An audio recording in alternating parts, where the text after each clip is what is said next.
Irmãos, vamos abrir a palavra do Senhor no livro de Filipenses, capítulo 1.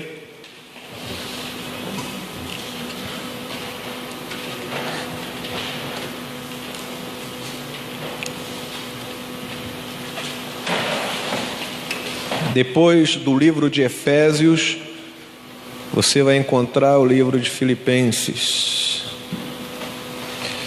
Filipenses, capítulo 1.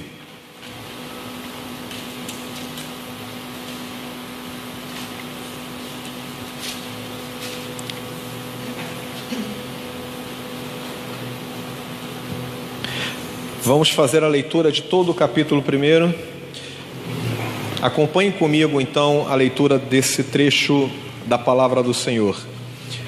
Paulo e Timóteo, servos de Cristo Jesus, a todos os santos em Cristo Jesus, inclusive bispos e diáconos que vivem em Filipos, graça e paz a vós outros da parte de Deus nosso Pai e do Senhor Jesus Cristo.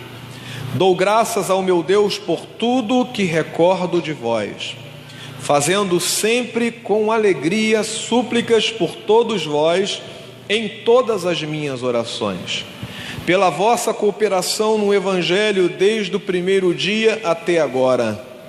Estou plenamente certo de que aquele que começou boa obra em vós há de completá-la até ao dia de Cristo Jesus. Aliás, é justo que eu assim pense de todos vós, porque vos trago no coração, seja nas minhas algemas, seja na defesa e confirmação do Evangelho, pois todos sois participantes da graça comigo.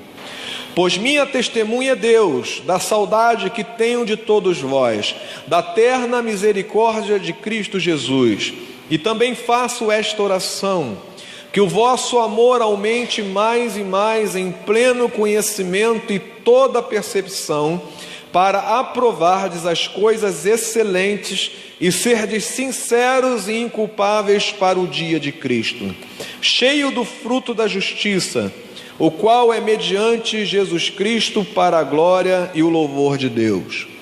Quero ainda, irmãos, cientificar-vos de que as coisas que me aconteceram têm antes contribuído para o progresso do Evangelho, de maneira que as minhas cadeias em Cristo se tornaram conhecidas de toda a guarda pretoriana e de todos os demais, e a maioria dos irmãos, estimulados no Senhor por minhas algemas, ousam falar com mais desassombro a palavra de Deus.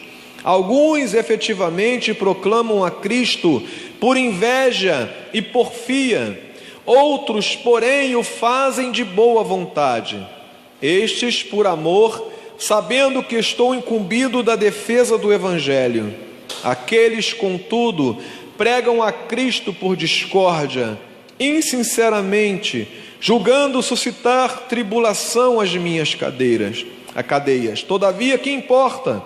Uma vez que Cristo de qualquer modo está sendo pregado, quer por pretexto, quer por verdade, também com isto me regozijo, sim, sempre me regozijarei, porque estou certo de que isto mesmo, pela vossa súplica e pela provisão do Espírito de Jesus Cristo, me redundará em libertação, segundo a minha ardente expectativa e esperança, de que em nada serei envergonhado, antes toda ousadia, como sempre, também agora, será Cristo engrandecido no meu corpo, quer pela vida, quer pela morte.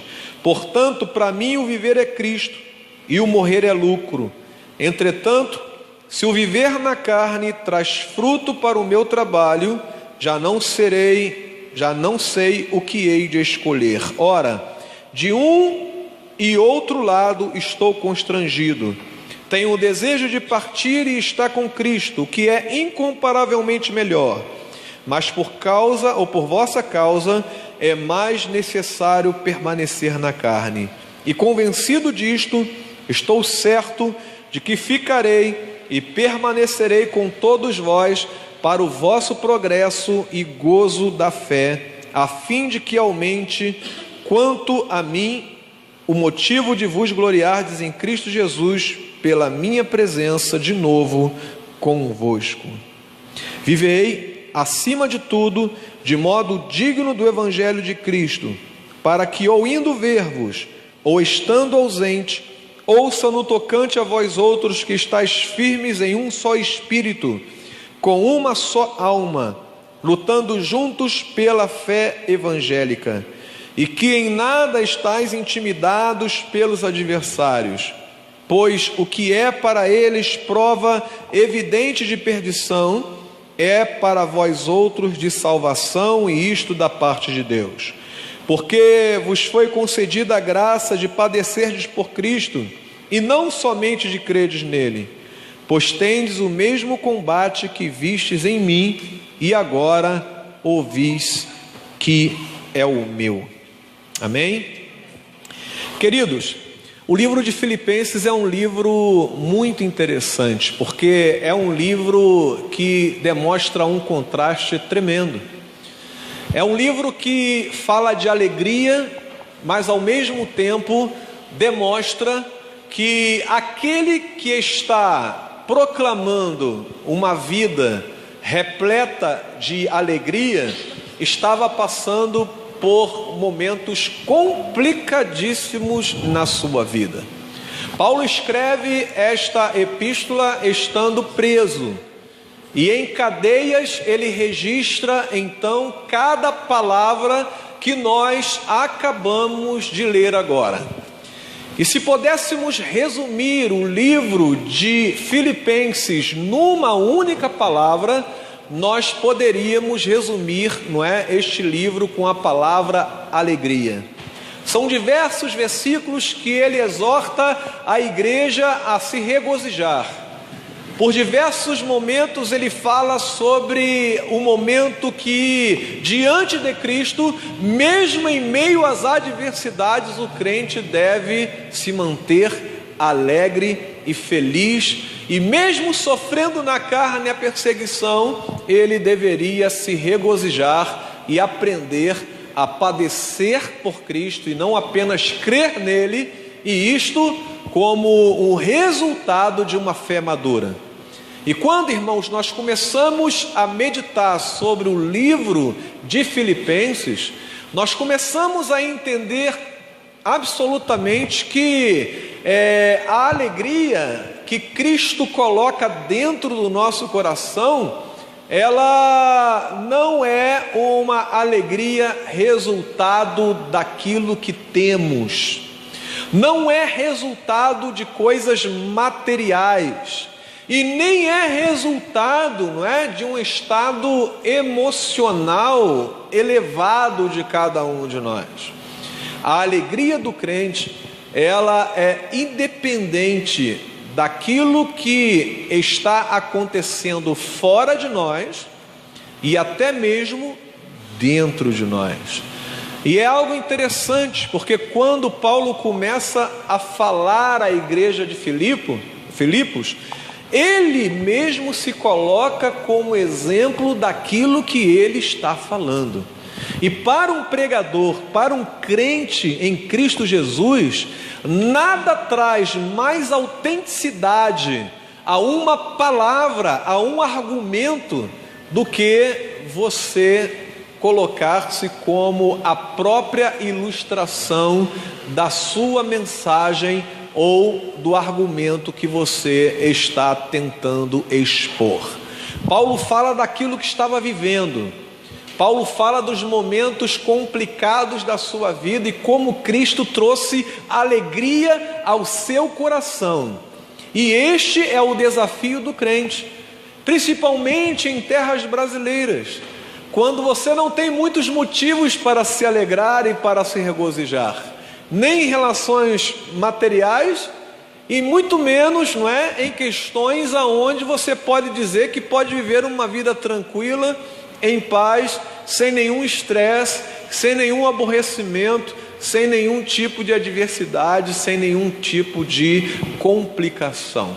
Até mesmo em países mais desenvolvidos, aonde o índice o índice de bem-estar, não é, da sociedade é elevadíssimo, você também tem taxas elevadas de suicídio, você tem pessoas que sofrem, você tem pessoas que entram em desespero. O Japão, por mais dinheiro que tenha e por mais desenvolvido que seja a sua nação, possui altas taxas de suicídio. E você vê, irmãos, que o estado do ser humano sem Cristo não permite que este experimente a genuína alegria que procede de Deus. E todo aquele que entregou a sua vida a Cristo tem a oportunidade de se regozijar, mesmo quando as circunstâncias não nos são favoráveis. E é sobre isso que eu gostaria de falar com a igreja, para que nós pudéssemos meditar e estar tirando algumas lições importantes para a nossa vida. É importante também frisar o seguinte, que a carta aos Filipenses, ela teve um propósito pelo qual ela foi escrita. Epafrodito, mensageiro da igreja dos Filipenses, ao qual foi confiada uma oferta para o apóstolo, ficou doente quando chegou em Roma.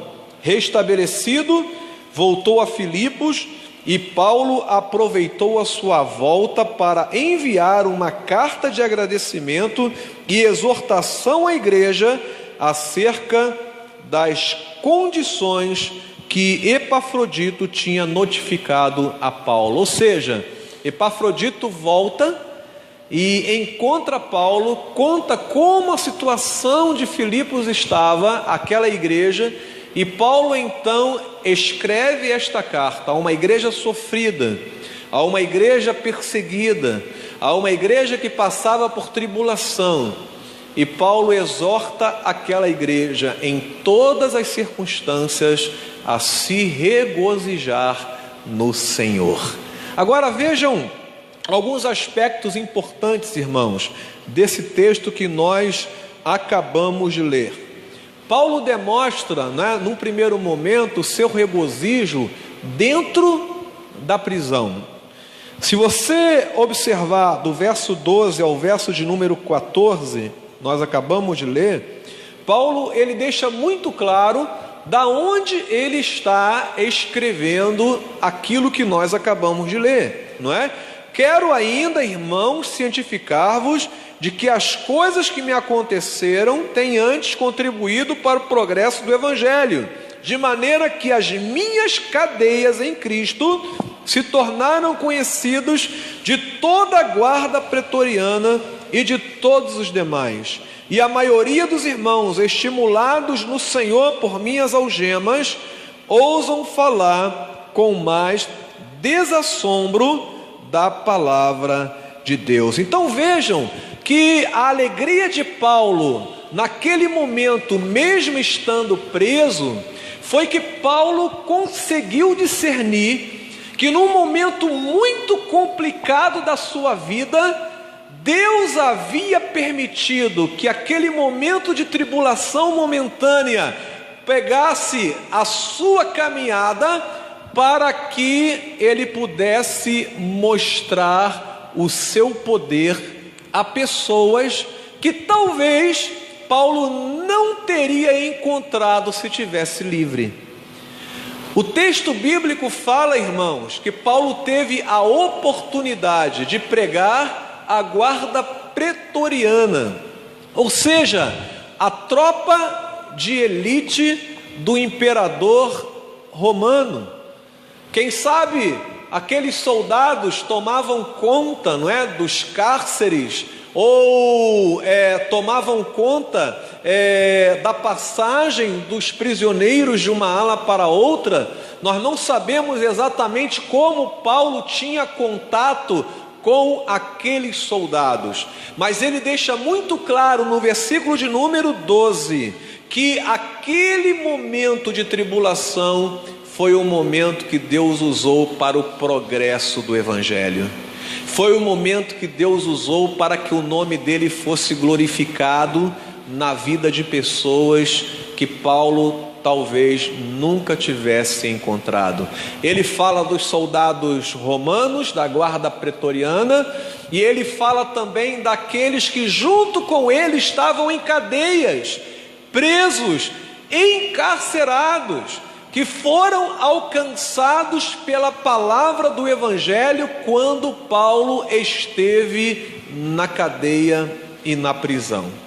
E aí eu queria falar para você que se encontra na casa do Senhor nesta noite. Será que você nunca percebeu que muitas vezes, quando as coisas não vão muito bem na nossa vida, e quando um momento de tribulação, de luta, quem sabe de dor, alcança a nossa existência, pode ser que Deus esteja permitindo que isto aconteça na tua vida, para que o teu exemplo seja testemunho para aqueles que estão ao teu redor? Irmãos, isto é muito sério. Essas pessoas só tiveram acesso ao Evangelho porque Paulo foi preso, porque pegaram aquele homem, tiraram a sua liberdade de pregar o Evangelho, e o corpo pode estar preso, mas a boca não fica presa, a palavra do Senhor não pode ser encarcerada, amém? E quando então Paulo é jogado na prisão, ele aproveita a oportunidade para testemunhar do amor de Cristo, tanto para soldados quanto para encarcerados. Ele não fez acepção de pessoas, tanto aquele que estava oprimindo, como aqueles que eram oprimidos, foram alvos da pregação de Paulo e do seu testemunho, e Deus abençoou para que muitos pudessem ser alcançados por aquela palavra. Irmãos, nós temos que ter esse discernimento. Os momentos de grandes tribulações e lutas são momentos aonde o testemunho cristão fala mais alto. Naqueles momentos aonde a lágrima verte dos seus olhos, naquele momento aonde você não sabe o que fazer, naquele momento aonde o seu corpo dói, numa circunstância onde você sente, não é, a opressão e a dificuldade de sair daquele momento, ali Deus quer ser glorificado através do teu testemunho. E isso, irmãos, nós precisamos sempre estar atentos, porque as pessoas, elas de fato demonstram quem elas são quando as coisas começam a apertar. Quando tudo está bem, quando você não tem do que reclamar, quando você caminha em paz e em tranquilidade, você sorri para todo mundo, você trata todo mundo muito bem, você é o mais ético e honesto de todas as pessoas. Mas quando começa a mexer com você, com a tua saúde, com a tua casa, quando começa a tirar as coisas do seu controle, e você começa então a sentir, não é, aquele momento de luta e de opressão, este é o momento de se testemunhar de que Deus é Deus na tua vida. Paulo poderia muito bem estar reclamando, não podia? Senhor, eu estou fazendo a tua obra, eu estou realizando a tua obra, e o Senhor permite então que eu seja preso, encarcerado. Que história é essa?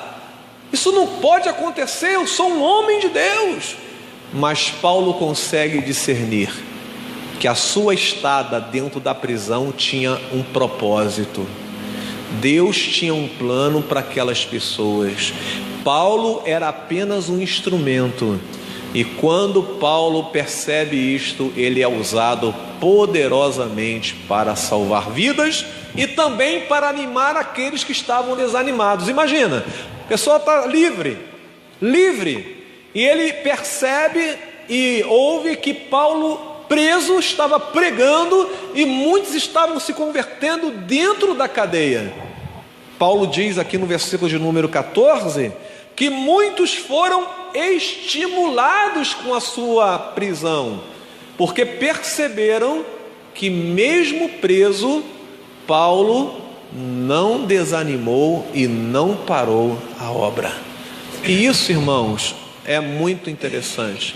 A Bíblia fala do exemplo de Jó, aonde o diabo, ele diz para Deus: olha, ele serve a você e ele te dá honras, e ele é justo, ele é íntegro, porque ele tem tudo, ele tem dinheiro, ele tem bens, ele tem família, ele tem saúde. Agora toca na sua família, toca na sua saúde, toca nos seus bens, para ver se ele não vai blasfemar e vai virar as costas a ti. E o Senhor diz: pode fazer isto, mas não toque na sua vida. E você conhece a história de Jó.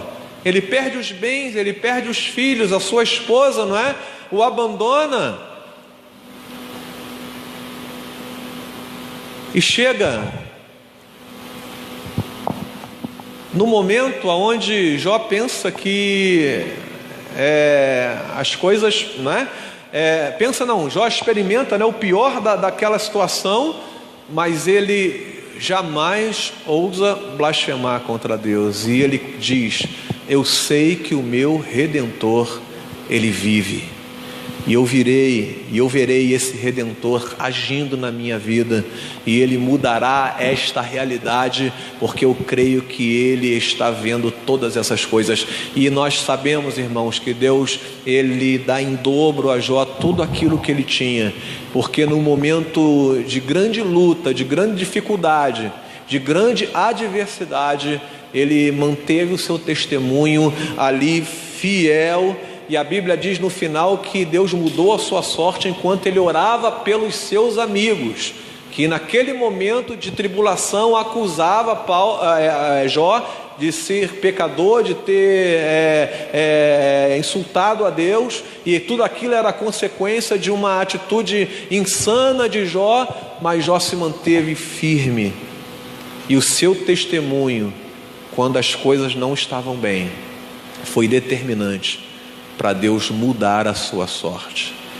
Meu irmão, eu gostaria de dizer isso para você: o seu testemunho, quando as coisas não vão tão bem, é determinante para o resultado da sua história dali para frente.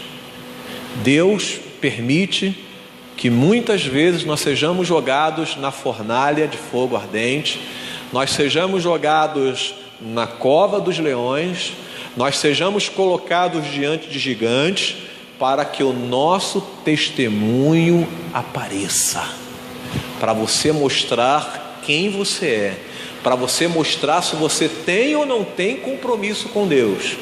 E é nessas circunstâncias que Deus separa aqueles que são fiéis, e ali ele honra e ele abençoa, porque a estada de Paulo na cadeia, ela não foi permanente. Paulo foi libertado, e você sabe que depois de libertado, ele continuou o seu ministério pregando, mas muitas pessoas foram salvas nos momentos que ele passava por grande tribulação.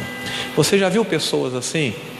Pessoas que estão doentes, que estão passando por problemas complicadíssimos na família, pessoas que talvez tenham perdido o emprego, estão numa grande luta pessoal, mas não deixam isto afetar o seu testemunho e a sua vida com Deus. Você já viu gente sendo salva pelo testemunho de pessoas que foram impactadas, irmãos, impactadas por vidas que são capazes de dizer como Paulo fala: olha, eu queria estar com Cristo, se eu morrer agora, eu estou bem, porque eu estou com Cristo, mas eu fico dividido. Paulo diz isso: eu fico dividido, porque eu sei que vocês precisam de mim, vocês precisam que eu esteja ensinando vocês, mas se eu partir, eu estarei com Cristo, que é incomparavelmente o quê? Melhor.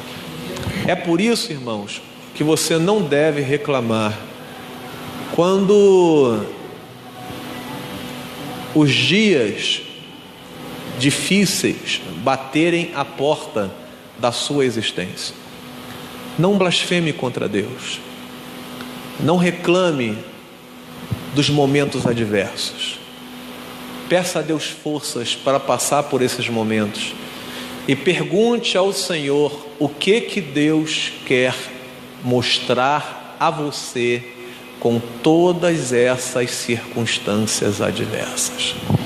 Essa, irmãos, é a grande diferença daquele que confia na soberania de Deus, daqueles que começam a pregar sobre uma vida vitoriosa e todo aquele que passa adversidade está em pecado. Eu não acredito nisso, porque a Bíblia mostra que grandes homens de Deus passaram por momentos terríveis de tribulação. Fala de Elias depressivo dentro de uma caverna. Fala de um Davi com medo de ser morto pelos seus inimigos.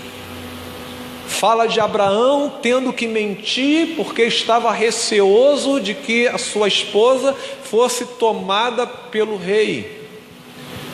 A Bíblia fala de tantos momentos adversos, irmãos. O que falar de José, que foi vendido pelos seus irmãos como escravo, e o Senhor tirou aquele homem da prisão e o colocou como segundo no reino do Egito.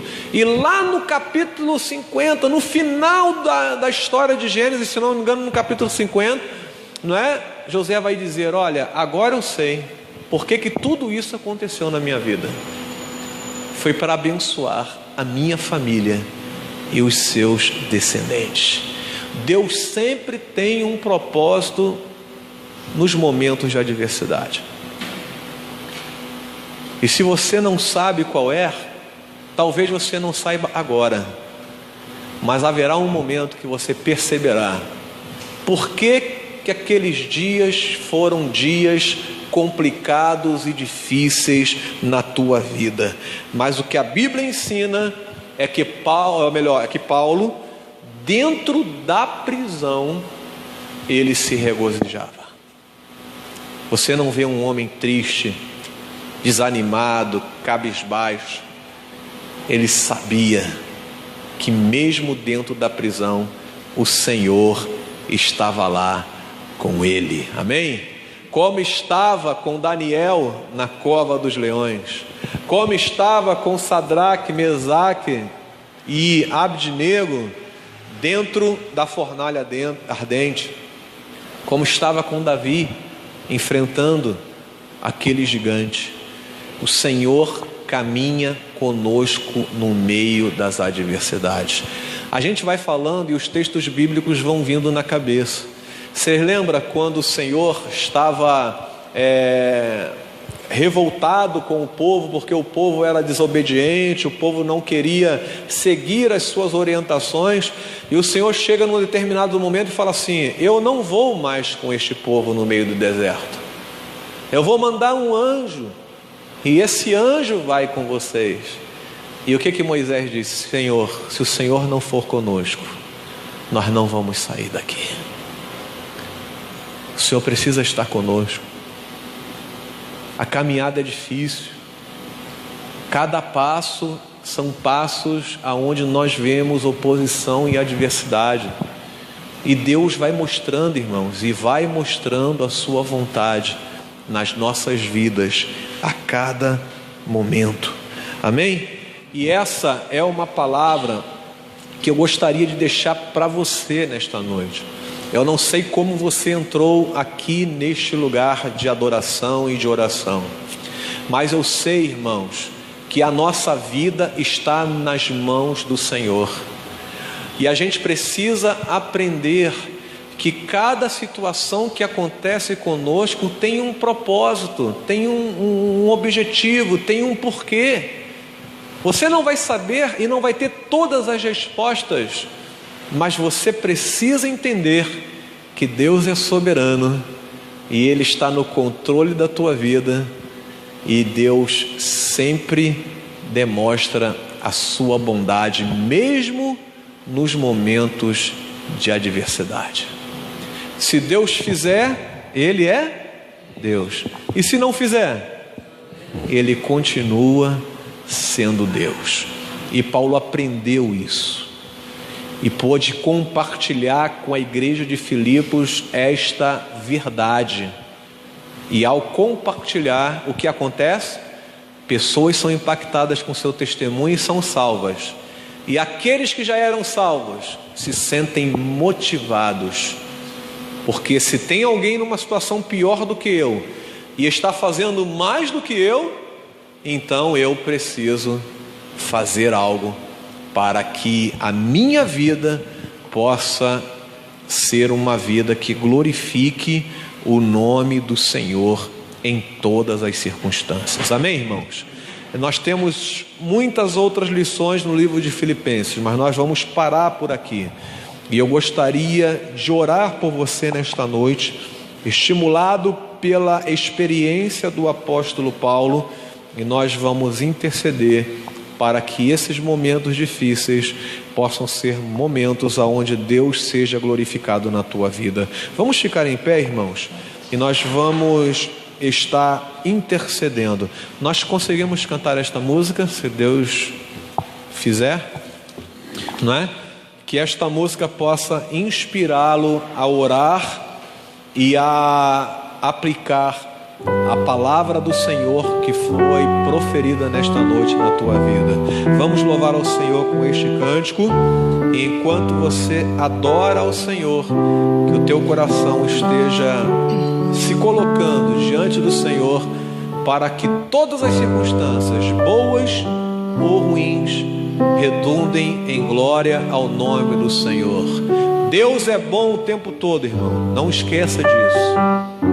Deus é bom em todo o tempo. Vamos louvar o nome do Senhor.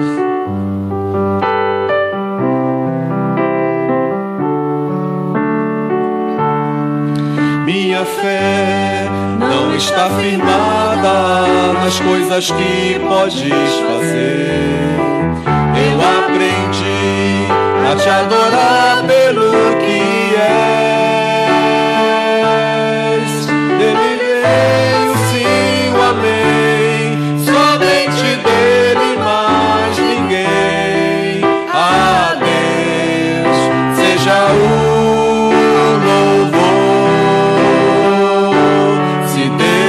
fizer, Ele é Deus. Se não fizer, Ele é Deus. Se a porta abrir, Ele é Deus. Mas se fechar, continua sendo Deus. Se a doença vier, Ele é Deus. Se curado eu for, Ele é Deus. Se tudo der certo, Ele é Deus. Mas se não der, continua sendo Deus. Minha fé não está firmada nas coisas que podes fazer. Pense, eu aprendi a te adorar pelo que és. Dele veio sim o amém, somente dele mais ninguém. A Deus seja o louvor. Se Deus fizer, Ele é Deus. Se não fizer, Ele é Deus. Se a porta abrir, Ele é Deus. Mas se fechar, continua sendo Deus. Se a doença vier, Ele é Deus. Se curado eu for, Ele é Deus. Se tudo der certo, Ele é Deus. Mas se não der, continua sendo Deus. Eu não adoro pelo que Ele faz, eu adoro pelo que Ele é. Acho que houver, sempre será Deus. Eu não adoro pelo que Ele faz,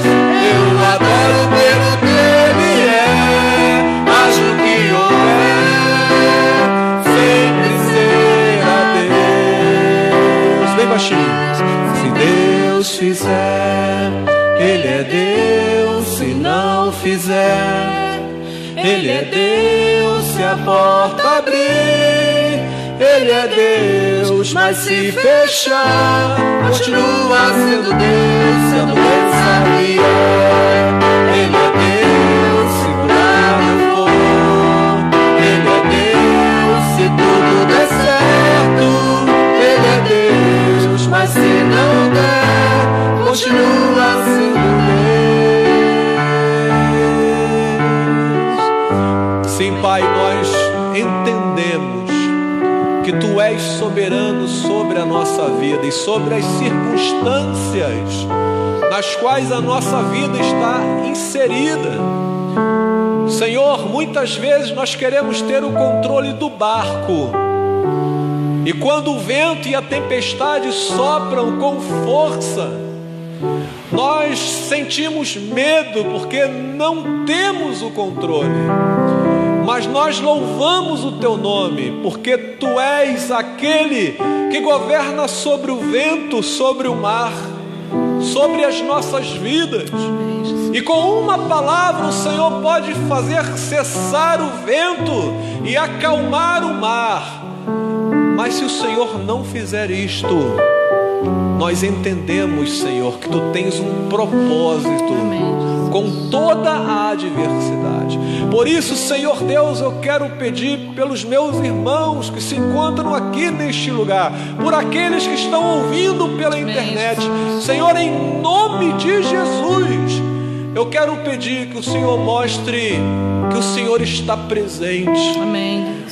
Nesta vida, Senhor Deus, que está vertendo lágrimas dos seus olhos, naquele que está pensando na notícia ruim que recebeu, naquela dificuldade, Senhor Deus, que não se encontra uma solução neste momento, nós cremos, Senhor, que a Tua soberania dará um jeito em todas as coisas. Por isso, prepara o nosso coração, prepara a nossa vida, para que possamos nos regozijar diante do Senhor, não pelas circunstâncias que estão ao nosso redor, mas porque Tu és Deus, e nós estamos diante do Senhor, e o dom mais precioso que temos é o dom da vida. E enquanto tivermos vida aqui nesta terra, nós adoraremos. Aleluia. Mas se o Senhor nos levar, temos certeza, Pai, que estaremos com o Senhor, nos regozijando, porque não há tribulação maior do que o Teu amor derramado nos nossos corações. Ó Deus, que muitos possam ser animados com esta palavra, como Paulo reconheceu que o seu testemunho e a sua pregação animou a muitos, porque perceberam que o corpo pode estar preso, mas a palavra do Senhor permanece. Aleluia. Ó Deus, salva aqueles que Tu desejas, quando esta palavra for alcançada e alcançar os ouvidos de tantos quanto puderem ouvir, porque cremos, Senhor Deus, que Tu tens um propósito nesta noite na vida de muitas pessoas. Nós oramos e nós Te agradecemos em nome de Jesus. Amém, Senhor. Amém. Louvado seja o nome do Senhor.